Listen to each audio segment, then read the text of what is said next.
La 100e saison de la NFL a débuté depuis quelques semaines. On en parle avec nos experts football, Dave Hensley du quotidien, qui est toujours collaborateur également à la mission. Salut Dave, ça va bien? Super, toi? Oui, ça va bien, merci. Jean-Michel Gobey, un grand fan et spécialiste de la NFL et des Cowboys de Dallas, c'est bien ça? Absolument, oui, merci beaucoup.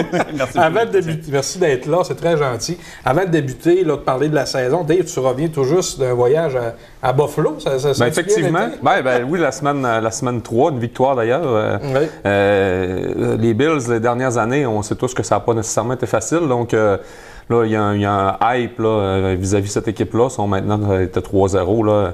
Donc, on va voir ce qui va se passer pour le reste de la saison. Mais c'était un match qui était c'était l'ouverture locale peut-être la plus importante depuis quelques années. Donc, j'ai décidé, go, on va y aller. Puis, j'avais des amis qui y allaient déjà, donc je me suis joint à eux. Donc, c'était une très, très, très belle journée. Surtout qu'il a fait super beau, puis on a eu une victoire également. Puis, tu sais, le football, c'est plus que seulement le match. Il y a toujours un party d'avant-match. Puis, à Buffalo, il est assez reconnu d'ailleurs pour être un des plus mémorables à travers la Ligue. C'est-tu la première fois que tu allais voir tes... Non, Buffalo, c'est presque un pèlerinage annuel. J'y retourne d'ailleurs au mois de novembre. C'était juste celui-là, tu n'avais vraiment pas prévu. Et cette année, ça sera 2 fois Buffalo. Des fois, j'ai fait d'autres places, des plus gros voyages, mais Buffalo, c'est un voyage, somme toute, assez simple pour des gars expérimentés. Mais je le conseillerais à tout le monde. Boston est également une très belle place pour aller voir du football, mais c'est un peu plus cher. Donc, peut-être Buffalo, c'est un peu comme le Ottawa, un peu de la Ligue nationale de football. Là. Ça coûte, les billets sont beaucoup moins chers qu'ils peuvent l'être à d'autres endroits qui sont plus des gros marchés. OK. De ton côté, Jean-Michel, as-tu déjà assisté? En fait, j'ai assisté à deux matchs de la NFL. Donc, en 2012, c'était à Foxborough pour voir les Patriots contre les 49ers de San Francisco. C'était pour le 60e anniversaire de mon père. Et donc, on est allé visiter, on est allé voir le match sous la pluie, un Sunday Night Football en plein mois de décembre. Donc, ça a été toute une expérience assez mémorable.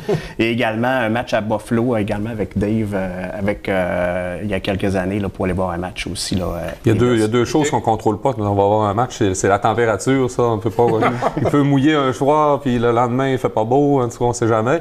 Puis le match, ça, tu peux pas. J'ai vu des 45-4, puis j'ai vu des matchs qui étaient pas intéressants. Là. Je n'ai vu des matchs comme en fin de semaine. C'était un match qui était super intéressant, qui s'est terminé là, en toute fin de match. Donc, c'est dans ce temps-là, tu dis que tu as fait un bon investissement. Il y a aussi l'état que vous êtes après le match qu'on ne contrôle pas, mais ça, on n'embarquera pas. Toujours très tranquille, toujours très sobre, bien sûr. Hey, les gars, on va rentrer dans le vif du sujet parce que ça passe quand même très vite. Qu'est-ce qu'on peut s'attendre pour cette 100e saison-là? Des surprises ou on va encore voir les mêmes Pats gagner? Souvent, depuis le début de la saison, il y a plusieurs équipes qu'on ne voyait pas dans les séries éliminatoires qu'on a vues qui sont une surprise depuis le début de la campagne, qui sont invaincus encore. Je pense aux Bills de Buffalo qui ont une fiche intacte, ainsi que les 49ers de San Francisco qui n'étaient pas dans les séries, qui avaient perdu leur corps arrière, Jimmy Garoppolo, en fin de l'année dernière, toute la saison à cause d'une blessure au genou, revenu en force, la défensive. On parle des Cowboys de Dallas aussi qui sont une surprise. On disait tous que les experts mettaient les Eagles de Philadelphie comme favoris. Donc, les Cowboys, mon équipe favorite. Donc, et parmi les surprises de début de la saison. Et on parle également des Ravens de Baltimore. Donc, on parle avec Lamar Jackson. On parle toujours que c'est un corps arrière qui courait, mais il passe beaucoup cette saison. Et aussi les Lions de Détroit. Une équipe très jeune avec Matthew Stafford, le vétéran, avec des jeunes receveurs de passe ainsi que des porteurs de ballon qui sont assez jeunes, qui considèrent comme une bonne surprise depuis le début de la saison. On peut voir encore que les gros ténors seront encore là. Je pense à les Rams, les Patriots. Je pense que c'est des valeurs sûres là, pour les séries éliminatoires, les Chiefs. Je pense qu'on se dirige vraiment vers un duel peut-être encore Chiefs-Patriots en finale de conférence américaine. La nationale, je pense, c'est un peu plus ouvert. Je pense que du côté des Cowboys, la division, ça va être réglé assez facilement, assez rapidement. Serait savoir c'est pas une équipe qui est reconnue pour nécessairement offrir de performances grandioses en séries éliminatoires. Donc, je pense qu'on va voir ce qui va se passer de ce côté-là. Il y aura une certaine pression également du côté des Cowboys parce que c'est un marché un peu qui est lourd pour les joueurs. C'est peut-être pas nécessairement évident pour les joueurs d'évoluer, surtout quand ça fait une bonne période qu'il n'y a pas eu de succès. Donc, on va voir. Mais je pense que les Rams, ça sera une valeur sûre encore cette année. Les Cowboys, corrigez-moi si je me trompe, ont connu beaucoup de mois dans peut-être 15 ou 20 ans. Je pense qu'ils ont connu énormément de succès. Je pense que c'était un peu l'équipe de l'heure dans le temps. En fait, la dernière conquête du Super Bowl des Cowboys date de 1995. 75. Donc, ça fait 25 ans qu'ils n'ont pas remporté le gros trophée. Fait que, en tant que partisan, ça fait quand même une bonne traversée du désert. Mais quand même, je pense qu'avec l'équipe, la jeunesse, je pense qu'on est capable de faire les deux équipes, les Bills, les Cowboys ont connu des grosses années à peu près à la même période. Les Cowboys ont battu les Bills au Super Bowl. Les Bills qui ont perdu 4 Super Bowls consécutifs, 2 fois contre les Cowboys, 1 fois contre les Giants. Oui, tu t'es rendu au match ultime, mais tu as perdu 4 fois. Je pense que il y a un débat à dire qu'est-ce qui est le mieux, c'est de se rendre 4 fois ou de ne pas se rendre, mais reste que c'est une équipe, je pense, qui a été glorieuse dans les années 80, début des années 90. Depuis ce temps-là, ça reste que c'est très, très, très difficile. Faut vraiment être, je pense, faut aimer beaucoup son équipe puis avoir beaucoup de patience là, pour être resté.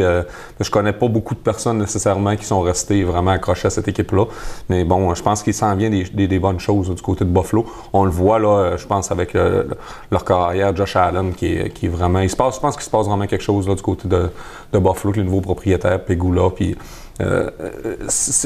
la NFL aussi, il y a un partage de revenus, donc on peut voir, les Packers de Green Bay, c'est à peu près gros comme Chicoutimi. Donc, puis ils ont un club dans la NFL, puis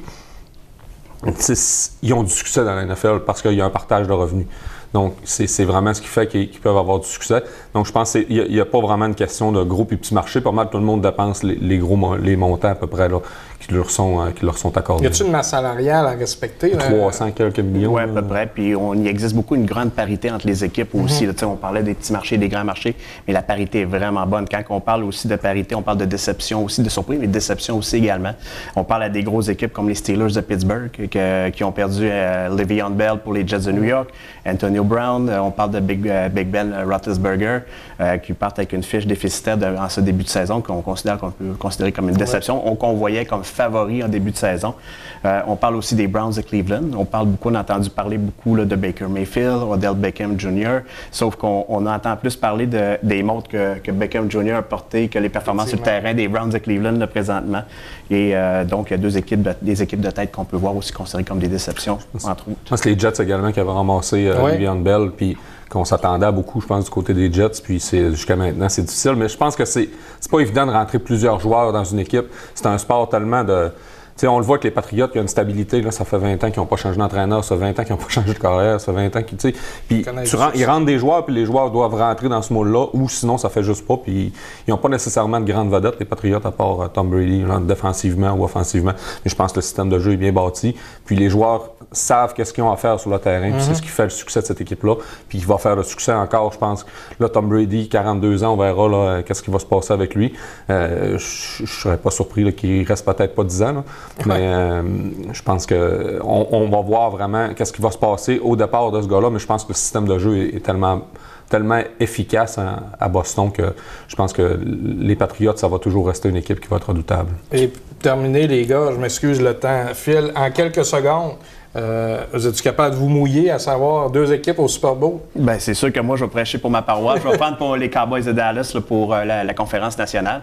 Et je vois beaucoup là, les Chiefs avec Patrick Mahomes qui est beaucoup dominant là, dans l'association américaine là, qui pourrait faire des ravages là, lors des séries éliminatoires avec l'expérience qu'il a acquise l'an dernier pourrait faire des ravages là, cette saison. Moi, j'ai le goût de dire les Chiefs également, puis les Rams, pourquoi pas une deuxième fois, puis on va espérer que ça donne un meilleur Super Bowl que l'année dernière.